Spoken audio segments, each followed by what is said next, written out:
자, 이번엔 마스터 코너입니다. 국제 정세를 또 읽어봐야 국내 경제 상황도 짚을 수 있고 그건 또 증시에 또 투영이 되기 때문이죠.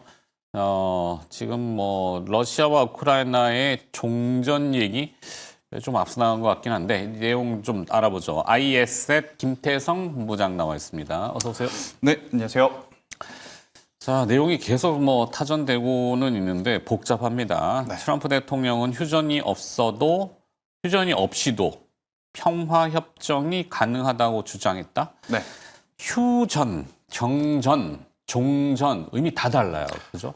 아니, 이게 보통 휴전을 먼저 하고요. 그 다음에 이제 정전 혹은 이제 종전으로 가는 이제 협상을 하는 게 일반적인 과정이라고 합니다. 네. 그런데 지금 트럼프가 이야기하는 것은 휴전 없이 당장 종전으로 가겠다라는 이야기를 하는 것인데 그 이유는 뭐냐면 지금 푸틴과 젤렌스키 모두 각자의 입장에서 내줄 수 없는 것들이 너무 많습니다. 네. 그러다 보니까 이제 트럼프가 사실 조율을 하러 이번에 만나보긴 했지만 조율을 하기가 어렵다고 좀 느낀 것 같아요. 그래서 중간에 이제 과정을 좀 생략을 하고 일단 전쟁을 자기가 멈췄다라는 것에 좀 포커스를 맞춰서 플레이를 하려고 하는 것이 아닌가 싶습니다. 일단 두 가지의 관점을 좀 볼 수 있죠. 첫 번째로는 속도전에 지금 굉장히 지금 집중하고 있는 모습이 있고 네. 두 번째로는 이 속도전을 왜 지금 이렇게 집착을 하냐면 정치적으로 지금 이용하기 위해서입니다. 결국 지금 미국 증시에서 여러 가지 지금 악재들만 지금 노출이 되고 있는 상황이죠. 관세에 대한 부담, 연준과의 어떤 독립성 문제, 그리고 이제 여러 가지 이제 지표에 대한 좀 불확실성 이런 것들을 좀 단번에 잠재우기 위해서는 트럼프의 어떤 좋은 업적이 지금 하나 정도 필요한 시점이 아닐까라는 생각이 들어요. 네. 그러다 보니까 지금 트럼프도 조금은 서두르는 모양새가 아닌가 싶고 우리나라와 다르게 미국은 4년이죠. 그리고 이제 중간에 중간 선거라는 것이 있기 때문에 현재 민주당과 공화당의 어떤 입장 차이를 좀 놓고 본다면 트럼프의 실질적인 임기는 1년 반밖에 이제 안 남았다는 생각이 들어요. 네. 그러다 보니까 이제 트럼프 본인도 사실 본인이 대통령이 되었을 때 가장 먼저 하겠다라는 것이 바로 이제 종전이었는데 그게 지금 어떻게 보면 제일 딜레이가 된 상황이다 보니 이게 이제 깔끔하게 좀 마무리되는 그러니까 깔끔하다라는 표현보다 어떻게든 이제 마무리가 되는 것에 좀 집중을 하려는 모습을 좀 보이고 있지 않나라는 의견을 한번 드려보도록 하겠습니다. 네, 지금 뭐 러시아와 우크라이나도 그렇지만 중동 문제도 아직도 난제가 그렇죠. 있을 거고 풀어가야 될 숙제가 많은데 일단은 될지 안 될지는 모르겠지만 이게 당사국을 넘어서 중간에 중재자인 미국이 개입을 했고 거기에 이제 유럽연합, EU가 또 있으니까 막 지금 다자간 협의가 또 될지 복잡해지는데 어차피 될지 안 될지 모르지만 서로 조건들을 막 내뱉었습니다. 네. 이제 지금 뭐 우크라이나 젤렌스키 대통령은 미국의 안전 보장에 대한 세부 사항 열흘 내에 문서로 공식화를 할 것, 네. 9천억 달러의 군사 패키지까지 지금 원한다. 와, 뭐 이거 어떻게 될란가 모르겠네. 이게 될까? 현재 또 영토 교환 얘기 있잖아요. 그렇죠? 규모도 엄청나게 차이가 있던데. 지금 일단 돈바스 지역하고 크림반도 지역이 가장 어떻게 보면 정치적으로 외교적으로도 정말 중요한 위치이다 보니까 지금 푸틴도 그렇고 젤렌스키도 그렇고 놓을 수 없는 상황이고 젤렌스키는 더 놓을 수 없죠. 본인들의 영토였기 때문에. 그렇죠. 그러다 보니 지금 조율을 하는 것 자체가 사실은 굉장히 어려운 상황인 거죠. 러시아와 잘못하면 패전을 인정해 버리는 걸 수도 그렇죠. 있는데. 러시아와 우크라이나 두 나라가 알아서 지금 해결을 보기에는 현실적으로 어렵다 보니 주변 국가, 그러니까 주변 국가라고 하면 결국 이제 유럽이 가장 가까울 것 같고요. 지리적으로는. 하지만 이제 어떤 경제적으로 보면 거기에 이제 무기를 가장 많이 공급한 나라가 어디냐라고 왔었을 때는 또 미국이었고 네. 또 미국 같은 경우에는 우크라이나에 굉장히 많은 돈을 또 투자를 했습니다. 그러한 상황이다 보니까 기존의 어떤 다른 대통령이라면 모르겠지만 트럼프 대통령처럼 어떻게 보면 더셈뺄셈이 굉장히 빠른 사람이 지금 대통령이었기 때문에 거기에 들어간 돈 그대로가 아니라요. 거기에 0을 하나 더 붙이든 배수를 받든 더 받아내려고 지금 하는 상황이 아닐까라는 생각이 들어서 어찌되었든 좀 지연이 되면서 중간중간 노이즈는 있겠지만 유럽 각국 정상들 그리고 미국까지 나선 상황이라서 푸틴 대통령도 여기서 이제 본인의 어떤 고집을 계속 내세우기에는 부담스러울 가능성이 높습니다. 높습니다. 왜 그러느냐면 지금 여러분들도 아시다시피 러시아 내부의 상황 자체가 그렇게 녹록치 않아요. 그러니까 내부의 어떤 경제 자체가 내수 시장이 스스로 돌아갈 수 있는 상황이라면 네. 버텨볼 수 있겠죠. 하지만 벌써 러시아 우크라이나라고 하는 전쟁이 터진 지가 벌써 수년이 넘었습니다. 3년이 넘었죠. 그렇죠. 아무리 이제 좋은 내수 시장을 가지고 있는 나라라 할지라도 3년이면 굉장히 힘이 들 수밖에 없는 상황이고요. 그리고 이제 당시에 푸틴 대통령 쪽 관련한, 그러니까 푸틴 대통령의 직접적인 돈이 아니라고는 하지만 그 자금줄들을 모두 동결시켜 놓은 상황 아니겠습니까? 네. 그러다 보니 푸틴도 사실 지금 여기서 더 강대강으로 나가기에는 다소 좀 부담스러운 것이 아닌가라는 생각이 들어서 일정 부분 줄 건 주고 받을 건 받고 하는 과정은 좀 필요하겠지만 그래도 저는 휴전에 대한 가능성을 시장에서는 높게 평가를 하고 있는 것으로 보여진다. 이렇게 좀 볼 수 있을 것 같고요. 네. 근데 이제 현실적으로 우크라이나에서 이야기한 조건 있지 않습니까? 네네. 과연 그 패키지를 낼 돈이 지금 있을까에 대한 고민이 좀 들어요. 분명히 그렇게 큰 자금은 지금 우크라이나가 가지고 있지 않을 가능성이 유럽 굉장히 자금을 지금 끌어온다 그러잖아요. 높단 말이죠. 네. 그러면 결국 이제 트럼프는 또 거기에 대응하는 혹은 상응하는 또 여러 가지를 또 이제 받아낼 가능성이 높아서 뉴스들을 좀 보면서 우리가 이제 투자의 전략을 좀 짜셔야 되지 않겠는가. 그러니까 정치적으로 보시는 분, 경제적으로 보시는 분 다 다를 겁니다. 그런데 우리는 주식 시장에서의 트레이딩, 그러니까 이제 매매를 하는 사람의 관점으로 보는 것이 조금은 필요하지 않겠는가라는 의견 드리겠습니다. 네. 사실 러시아 우크라이나 사태를 보면서 많은 시사점들을 주고 있다는 건데, 자, 일단 종전이 된다면 만약에 원자재와 에너지 가격은 안정을 당연히 찾겠죠? 찾겠죠. 네. 찾겠지만, 근데 더 문제는 뭐냐면 지금 경기가 뭐 좋아야. 네. 그러니까 이제 유가가 무조건 낮다고 해서 좋은 것은 아닙니다. 그러니까 배럴당 제 생각으로는 하단 62불에서 상단 네. 68불 사이에서 좀 플랫하게 흘러가야 어느 정도 저는 경제성이 있다 생각이 들거든요. 중간에 정제 마진을 하는 기업들 그리고 네. 이제 그것을 부수적으로 또 이제 가공하는 기업들. 하지만 이게 더 높아버리면 또 이제 2차적으로 가공하는 쪽은 부담이 될 거고 또 이제 이게 또 낮아져 버리면 1차원적으로 정제하는 쪽 기업들이 또 부담이 될 수는 있어서 좀 플랫하게 흘러가는 것이 저는 좀 더 낫지 않나라는 생각이 드는데 러시아 우크라이나 전쟁이 종결이 되면 일시적인 단기 하락은 좀 있겠지만 네. 저는 큰 변동성, 그러니까 국제 유가가 갑작스럽게 폭락한다거나 갑작스럽게 뭐 변동성이 나타난다거나 할 가능성은 조금은 낮아 보이는 것 같고요. 오히려 유가 같은 경우에는 지금 관세의 영향을 조금은 더 많이 받을 가능성, 혹은 이제 금리 인하 시점에 조금은 더 탄력을 받을 가능성이 굉장히 높다는 생각이 들고 있고, 지금 오펙도 그렇고 오펙 플러스도 그렇고 모두 감산을 하고 있는 또 시점이긴 합니다. 그래서 네. 이제 추가적인 하락보다는 일정 부분의 플랫한 어떤 흐름을 보일 가능성이 굉장히 높다, 이렇게 설명드리겠습니다. 네. 자, 그다음에 또 이 평화 협정이라면은 결국엔 또 방산 섹터는 심리적으로 아주 그 1차원적인 그 산식을 대입시키잖아요. 대립적으로 평화가 오면은 방산은 좀 안 좋을 거야라고 하는데 그게 맞나요?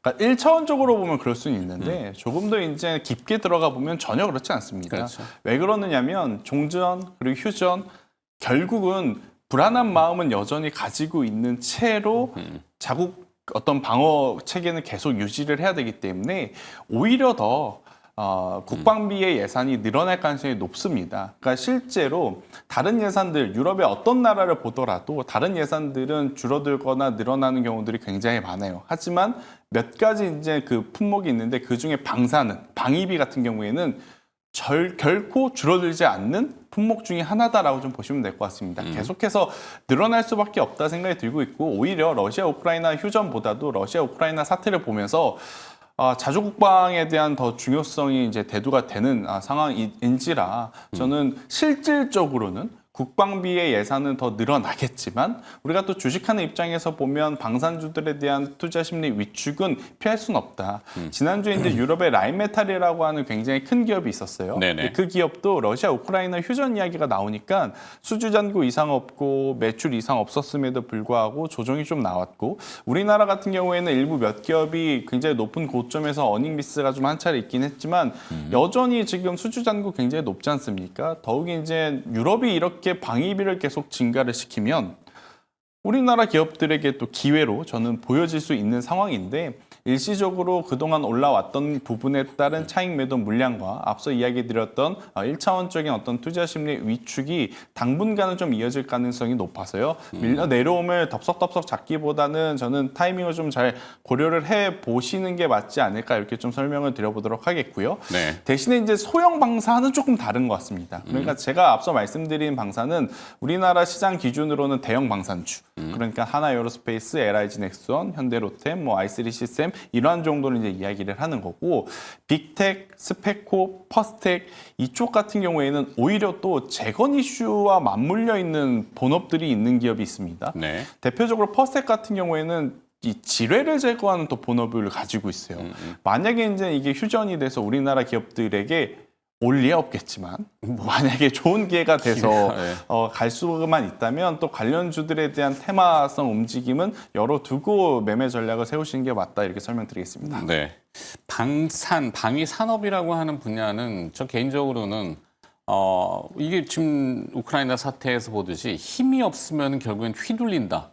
그러니까 우크라이나가 전술핵을 포기하면서 이 사달이 난 거 아니에요? 그렇죠. 그죠? 거기에 또 이제 방위적으로 지켜주겠다라고 하는 그 수호 조약이 다 허무해져 버렸기 때문에 결국에는 그 자국의 힘이라는 거는 방위 산업이라는 거에 근간을 두는데 다만 이제 특정 기업에 쏠리는 거. 뭐 이거는 경계를 해야 되겠죠. 국가를 지키는 건데 뭐 한화가 나라를 지켜준다 이건 아니라고 그렇죠. 생각하기 때문에 물론 한화가 좋은 기업이고 잘하는 기업이지만 그거는 이제 국가가 잘 조조를 해야 되겠죠. 네. 방산이라는 섹터는 계속 성장할 수 있다라고 저는 뭐 개인적으로 보고 있고 그다음에 두 번째는 이제 이게 오염된 소재가 됐는데 재건 네. 이전 정부에서 하도 이게 이상하게 흘러가 버려가지고 지금은 꺼내기조차 약간 민망한 재료가 됐지만 그래도 또 시장에서는 또 재건 얘기를 하네요. 뭐 현실적으로 또 생각이 들 수밖에 없습니다. 더욱이 지금 지수가 또 밀린 상황이다 보니까 뉴스 플레이에 더 치우쳐져 있는 상황이고 일단 저의 개인적인 생각으로 우리나라 기업들 중에 실제로 수혜받는 기업들 찾기가 굉장히 어렵다. 이게 좀 팩트인 것 같고요. 대신에 이제 굴삭기 아니면 지게차, 네. 포크레인 이런 중장비 건설기계 쪽은 그래도 가능하다 좀 생각이 들고 있고 우리가 이제 우크라이나 재건하면 크게 이제 농기계 쪽에서 TYM 그리고 대동과 대동기어를 이야기를 하는데 네. 일단 재무적으로는 TYM이 조금은 더 우세하다라고 좀 보여지고 그리고 이제 수급 적으로는 대동보다는 대동기어를 좀 보시는 게 맞을 것 같고 또 이제 중소형단에서는 전진건설 로봇 SY 스틸텍과 같은 기업들이 최근에 거래량이 굉장히 많았는데 이쪽도 지금 보면 오전의 시세를 다 내놓고 윗꼬리를 좀 달리고 있는 상황이에요. 그래서 이쪽은 아까 재건 쪽은 전체적으로 이제 투자의 관점보다는 저는 단기 트레이딩 전략으로 한번 보시는 게 맞을 것 같다는 생각이 들고 있고 하지만 이제 시각을 넓혀봤을 때 굳이 우리나라 산업들 중에 하나의 산업을 좀 뽑아보라 하면 전력기기를 보는 것은 나쁘지 않다. 근데 이제 전력기기라는 것 자체가 사실 휴전이 막상 되면 가서 인프라 깔려면 전기가 필요하지 않습니까? 그러면 네. 또 이제 굉장히 많은 전력기기들이 이제 그쪽으로 들어갈 가능성이 높은데 문제는 우리나라에서 우크라이나로 직접 가느냐 아니면 미국을 거쳤다 가느냐에 따라서 이제 마진율에 대한 차이가 조금 있을 가능성이 높아서 이 부분은 그 과정만 좀 체크를 하고 좀 고민을 해보실 필요는 있을 것 같고 그리고 이제 HD 현대건설기기 혹은 두산 밥켓 아니라면 미국 기업 중에 캐터필러라고 하는 기업이 있습니다. 네. 이쪽을 바라보는 게 가장 현실적인 대안 중에 하나다라고 좀 보여지고 있고요. 그리고 아마 재건이 실질적으로 들어가는 시기는 우리가 생각한 것보다 굉장히 시간이 오래 걸릴 가능성이 높다. 이렇게 설명드리겠습니다. 네. 차곡차곡 이제 시장은 항상 또 뭐 소설 쓰겠죠. 뭐가 들어가고 다 우리나라가 재건하러 그렇죠. 들어가는 것처럼 그때 한때 그랬었는데 냉정하게 좀 따져봐야 될 부분이 있다. 자, 지정학적 이슈의 해석면 뭐 어떻게 될지는 아직 모르죠. 그렇죠. 하지만 투자 대응 뭐 지금 또 전략이라든지 뭐 기업들 어떻게 대응해야 되는지 종목 대응 전략 이것도 한번 들으면서 마무리할까요? 일단은 쫓아가는 매매보다 그러니까 이제 관심에서 좀 멀어졌을 때 조정을 이용한 매수는 괜찮다라고 보여집니다. 앞서 언급드렸던 이제 종목군들이지만 저는 우선 우크라이나 러시아 휴전이라는 뉴스가 없더라도 본업으로 지금 승부를 볼 수 있는 쪽을 좀 보자라는 거고요. 그러니까 대표적으로는 저는 HD 현대건설기계 아니면 HD 현대일렉트릭이 가장 지금 우리나라에서는 좀 대안이 될 수 있지 않겠는가라는 좀 설명을 드려보도록 하겠고요. 그 외에 이제 중소형 주단 같은 경우에는 오늘처럼 이제 윗꼬리가 달리는 종가보다는 일정 부분 좀 이제 쉬어가는, 그러니까 이평선 조정 눌림 구간을 한번 이용을 해보시는 게 맞을 것 같다라는 의견을 드려보도록 하겠고요. 이제 우리가 지금 상대해야 되는 사람이 트럼프입니다. 그리고 네. 푸틴도 포함되어 있죠. 하루가 다르게 말이 바뀌는 사람들이라서 네. 뭔가 그 기조를 믿고 길게 투자를 하시기보다는 중간중간 스팟성으로 움직일 때 대응을 하시는 게 저는 더 알맞은 전략이겠다라고 설명드리겠습니다. 알겠습니다. 자, 국제 정세의 한 축인 러시아 우크라이나에 대한 종전 얘기 지금 오가고 있습니다만 이와 관련된 시장 영향에 대해서 분석을 들어봤고요. ISS의 김태성 본부장이 수고해 주셨습니다. 고맙습니다.